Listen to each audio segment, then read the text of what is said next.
It's not such a good Friday, February 28, 2020.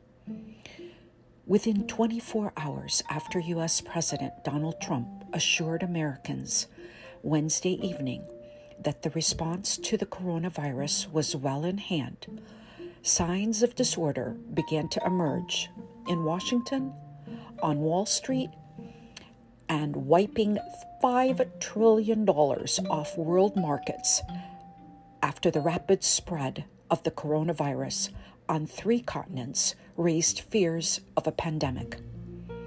The World Health Organization has reiterated its warning that the coronavirus could reach most, if not all, countries.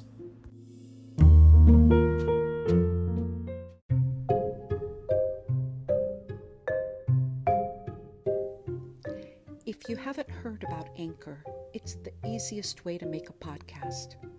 Let me explain how I found out about this. It's free. It's on your app store. There's a creation tool that allows you to record and edit your podcast right now from your phone or computer.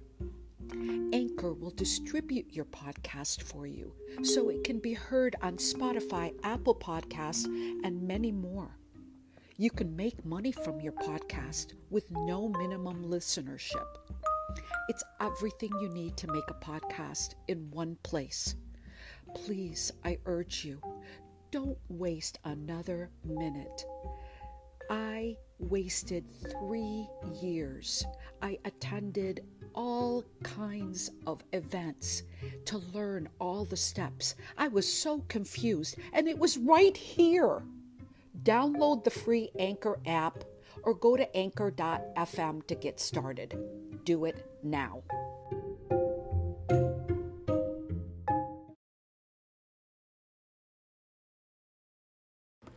More than 50 countries have now confirmed cases. In Europe, France reported cases doubled to 38.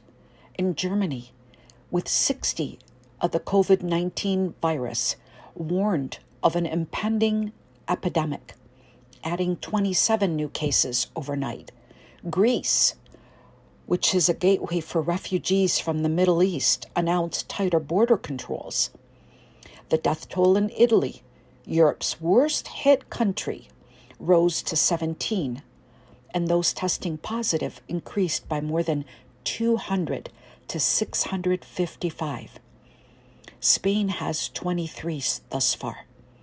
3 more infections confirmed in the UK, taking the total there to 19.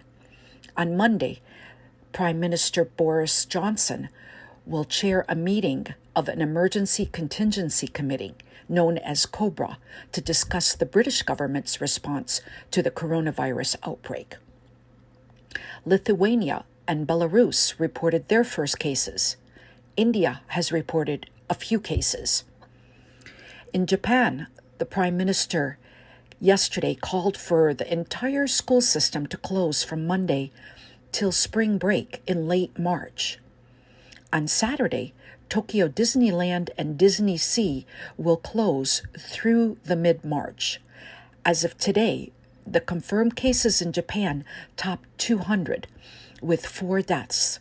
This doesn't include the 700 cases and 5 deaths from the quarantined cruise liner Diamond Princess, which had 37 people on board and was stuck off of Yokohama Port. 2 of 12 South African nationals working aboard the Diamond Princess cruise ship are now being treated in Japan, according to that country's health ministry.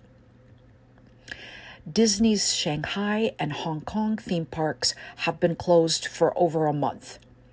Switzerland joined countries banning big events and canceled next week's Geneva International Car Show. And the United States asked its military in Saudi Arabia to avoid crowded venues, including malls and cinemas.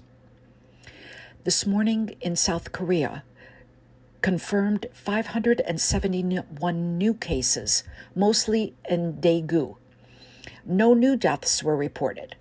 13 people have died in that country. The total infections now stand at 2,337.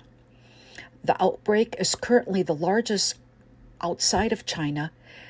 South Korea health officials began checking 210,000 members of the Shincheonji Church of Jesus. That Christian group has been linked with around half of the South Korean cases. In Iran, the death toll climbed to 34, according to health officials in the Islamic Republic this Friday morning.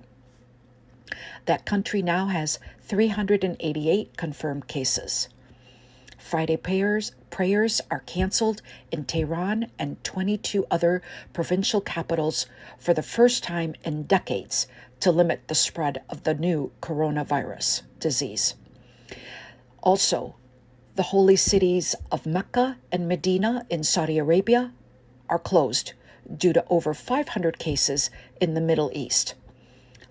In the sub-Saharan African country of Lagos, Nigeria, they reported their first case.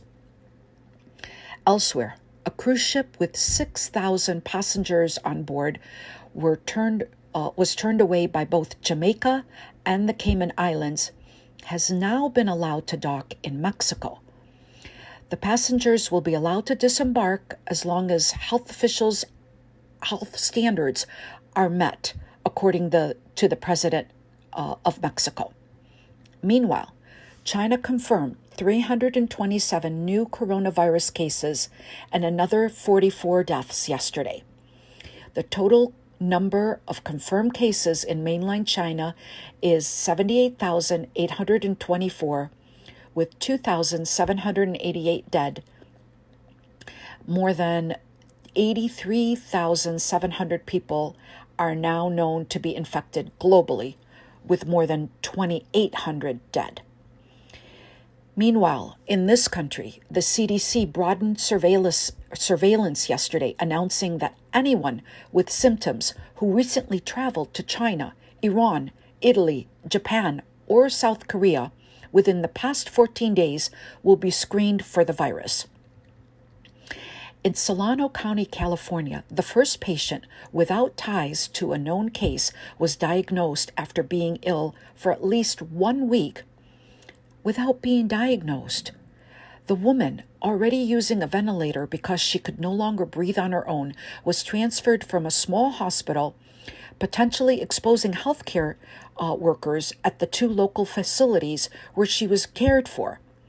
She's now near one of 2 military bases where Americans from China and Japan are quarantined. On Thursday evening, Trump commented on the situation from the White House, calling the U.S. response to the virus so far, quote, an incredible achievement. He also said, basically, it was a calming press conference.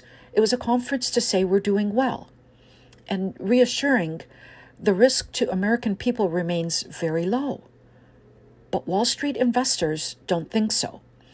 The U.S. stock market shook, with the Dow Jones Industrial sinking another 1,191 points. Another problem surfaced with the CDC test kits being faulty. 3 weeks after first shipping out the test kits, only about 40 of the 200 labs nationwide have been able to use them. In New York, they still are unable to test locally for the virus because the kits aren't reliable, according to health officials there. In Florida, in Miami-Dade County, with a large international airport, they won't have kits for 2 or 3 weeks. Compounding that, 20 minutes after the market closed yesterday, the Washington Post released a report calling into question the administration's handling of the outbreak. They cite a whistleblower who is accusing the Department of Health and Human Services of failing to give protective equipment or training to dozens of federal workers who helped receive planes, each carrying 200 repatriated Americans who were evacuated from Wuhan, China. So this is something new that was released to the Washington Post by the attorney of this whistleblower. The whistleblower is seeking federal protection, alleging she was unfairly and improperly reassigned after raising concerns about the safety of these workers that include those within the Office of the Health and Human Services Secretary Alex Azar. She was told February 19 that if she does not accept the new position in 15 days, which is going to be March 5th, next week on Thursday, she would be terminated. The complaint was filed Wednesday with the Office of the Special Counsel, an independent federal watchdog agency. The 24-page complaint alleges more than 30 staffers from the Administration for Children and Families were, quote, improperly deployed and not properly trained or equipped to operate in a public health emergency situation, unquote, at both March Air Force Base in Riverside County, California, that was between January 28 and January 31, and the Travis Air Force in Solano County, California, and that was during February 2 through 7.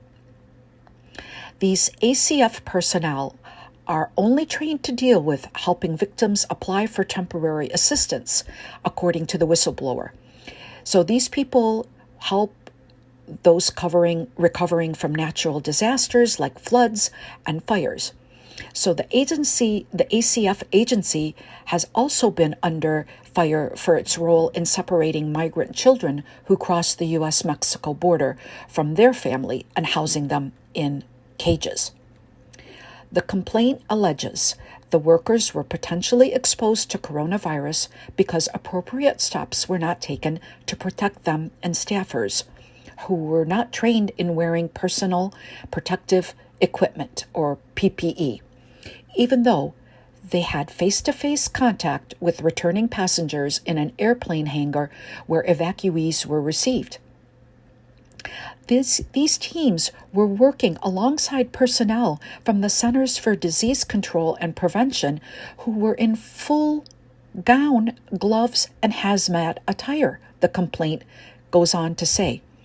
The unprotected ACF workers also help distribute keys for room assignments and hand out colored ribbons for identification purposes.